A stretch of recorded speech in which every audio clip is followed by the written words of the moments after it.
আসসালামু আলাইকুম ফ্রেন্ড, সবাই কেমন আছেন? আশা করি আল্লাহর রহমতে সবাই ভালো আছেন। আমিও আলহামদুলিল্লাহ ভালো আছি।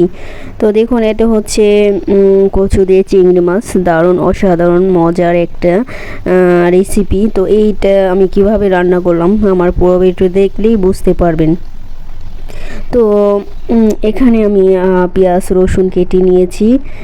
কচুতে তো রসুন দিতে হয়, এটা জানেন আপনারা সবাই। তো আমি এখানে কচু চিংড়ি দিয়ে কচু রান্নার জন্য পেঁয়াজ আর কাঁচামরিচ আর রসুনটা তেলে ভেজে নিতেছি। দেখুন, তেলে ভাজার পরে তারপরে আমি অন্যান্য মশলা দিয়ে দিব। তো বন্ধুরা, তোমরা তো সবাই আশা করি আল্লাহর রহমতে সবাই ভালো আছো। যে যেখান থেকে আমার এই ভিডিওটি দেখছেন সবাইকে জানাই আমার চ্যানেলে স্বাগতম ও অভিনন্দন। এবং দূর প্রবাসী থেকে যারা ভিডিওটি দেখছেন তাদের জন্য রইল, সেই ভাই এবং বোনেদের জন্য রইল অনেক অনেক দোয়া ও ভালোবাসা। তো দেখুন, আমি পেঁয়াজের সাথে চিংড়ি মাছটা দিই। এটা হচ্ছে দেশি চিংড়ি। এই দেশি চিংড়ি মাছটা অনেক অনেক মজা লাগে, আমার কাছে অনেক ভালো লাগে। আমি অনেক অনেক জায়গায় ঘুরে, আমাদের এখানে অতটা বেশি পাওয়া যায় না দেশি চিংড়ি মাছ। তো অনেক জায়গা ঘুরে তারপরে চিংড়ি মাছটা আনা হয়েছে। তো দেখুন, চিংড়ি মাছ দিয়ে মনে করেন সব কিছুটাই ভালো লাগে, তবে ছোটো মাছ চিংড়ি মাছ দিয়ে বেশিরভাগ কচু রান্না করলে বা যে কোনো ভাজি, করলা ভাজি, মিষ্টি কুমড়া দিয়ে অনেক কিছু দিয়ে ভালো লাগে, চিংড়ি মাছ লাউ দিয়ে। তো সবাই চিংড়ি মাছ পছন্দ করেন, আমারও চিংড়ি মাছ অনেক পছন্দ। দেখুন, আমি এখানে কচু শাকটা দিয়ে দিলাম। আমি কচু শাকটা মানে সেদ্ধ করে একদিন দেখাবো কিভাবে এই কচু শাক কিভাবে গলায় ধরবে না কখনো, কিভাবে সেদ্ধ করলে আমি একদিন দেখাবো রেসিপিটা। তো এটা আমি দেখুন, আমি কচু শাকটা আগে সেদ্ধ করে রেখেছিলাম, ওটা দেখানো হয়নি, পরে একদিন দেখাবো।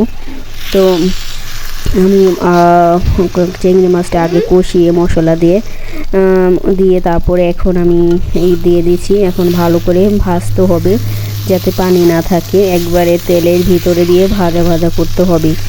তো আমার কাছে এই চিংড়ি মাছ কচু দিয়ে খুবই ভালো লাগে। যাদের কাছে যারা যারা পছন্দ করেন কমেন্টে বলবেন যে আমার অনেক পছন্দ। তো দেখুন, আমি ভালো করে তেলে ভাজতেছি। তো এটা তেলে যত ভাজা হবে তত বেশি মজা হবে, আর চিংড়ি মাছটা বেশি দিলে আরও বেশি ভালো লাগে। তো আমি অনেকগুলো চিংড়ি মাছ দিয়েছি।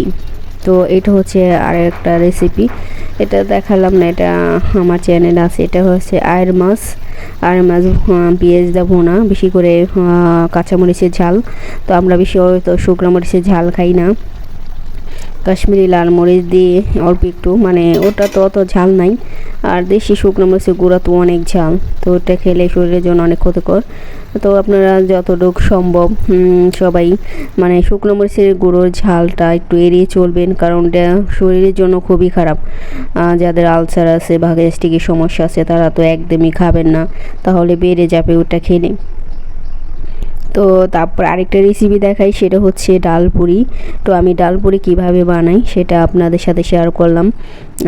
সবাই পুরো ভিডিওটা দেখবেন, তাহলে বুঝতে পারবেন আমি কিভাবে বানাই। তো সন্ধ্যার নাস্তার জন্য বা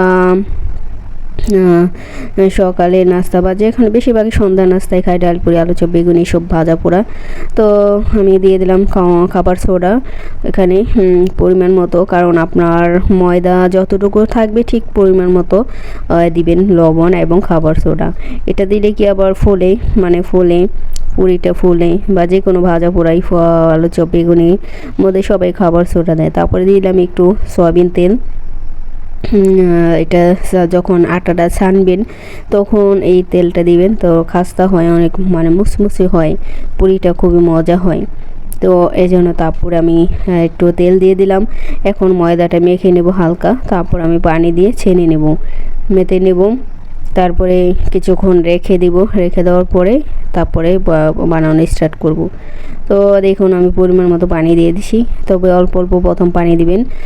এটা কিন্তু নরম করা যাবে না, আটাটা একটু শক্ত শক্ত রাখতে হবে, একেবারে বেশি শক্ত না একবারে বেশি নরম না, মানে মিডিয়াম সাইজের। তো দেখুন, আমার ছানাও হয়ে গেছে, গোল গোল করা হয়ে গেছে গা। এখন এটার ভিতর আমি ডাল ভরে দেব, ডাল ভরে তারপরে বেলে নেব। তো দেখুন এটা আমি একটা ডাল ভরে নিয়েছি, আর একটা দেখাই দিছি এই যে ভিতরে ডাল দিয়ে, এখন এই যে ডাল দিয়ে দিলাম। দেখুন এখন এটা আমি ভিতরে দিয়ে বেলে নিব। তো আমার বেলে হয়ে গেছে, ওটা স্কিপ করে দিয়েছি, ভিডিওটা বড় হয়ে যাবে এর জন্য। তো দেখুন আমি দিয়ে দিছি তেলের ভিতরে, এখন ধীরে ধীরে ফুলবে। এটা আস্তে আস্তে আস্তে আস্তে জাল দিতে হবে, কারণ পুরিটা একটু মোটা হয়, মোটা হলে বেশি ভালো, পাতলা হলে বেরিয়ে যাবে, মানে ডালটা বেরিয়ে যাবে।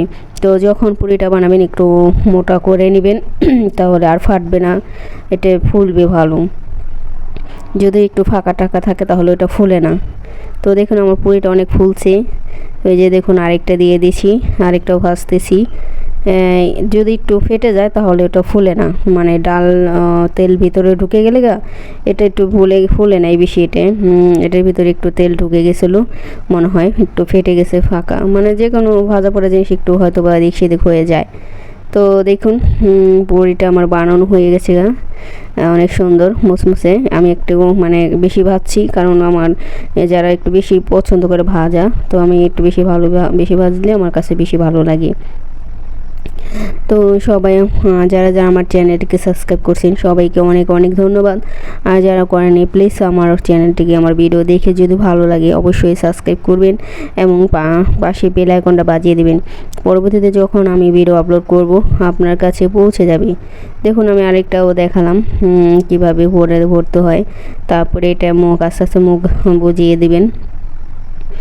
তো দেখুন এটা অনেক ফুলেছে এই পুরিটা।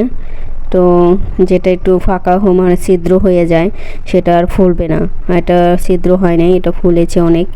দেখুন তো এটা নাস্তা হিসেবে সবাই খেতে পারেন। আমিও মানে ভাজা পোড়া খাই, তবে বাইরে জিনিস কেনা, হোটেলে জিনিস কেনা না খাই বলো, কারণ হোটেলে জিনিস সব মানে জায়গায় তো আর পরিষ্কার না, পরিষ্কার না, মানে আমারও বাইরের জিনিস খেতে একটু অপছন্দ, আমি বাইরের জিনিস কম খাই। আমরা ঘরের ভিতরে যা পারি নিজেরা তৈরি করে খাই। বাইরের খাবার জিনিস অতটা স্বাস্থ্যকরের জন্য অত ভালো না। দেখুন আমি একটু ছিঁড়ে দেখালাম, দেখুন কত সুন্দর হয়েছে, ভিতরে ডাল, অনেক মজা হয়েছে এই পুরিটা। তবে নিজেরা ঘরে যা পারেন, যেভাবে পারেন, ভালো হোক কিংবা খারাপ হোক, যদি নিজেরা তৈরি করে আমরা খাই সেটা একটা স্বাস্থ্যসম্মত, মানে খেতেও কোনো অস্বস্তি লাগে না। কিন্তু বাইরের জিনিস যখনই খেতে যায় কেমন যেন অস্বস্তি মনে হয়। তো একটু বাইরে আমরা বেড়াতে গেছিলাম আমার বোনের বাসায়, তো যাওয়ার পথে এটা রাস্তায় গাড়িতে ভিডিও করলাম। তো সবাই ভালো থাকবেন, সুস্থ থাকবেন, পুরো ভিডিওটা দেখবেন এবং সবসময় সাথেই থাকবেন। তো আপনারা দেখতে থাকুন। ওকে, আল্লাহ হাফেজ, বাই বাই।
সরকার থেকে একটা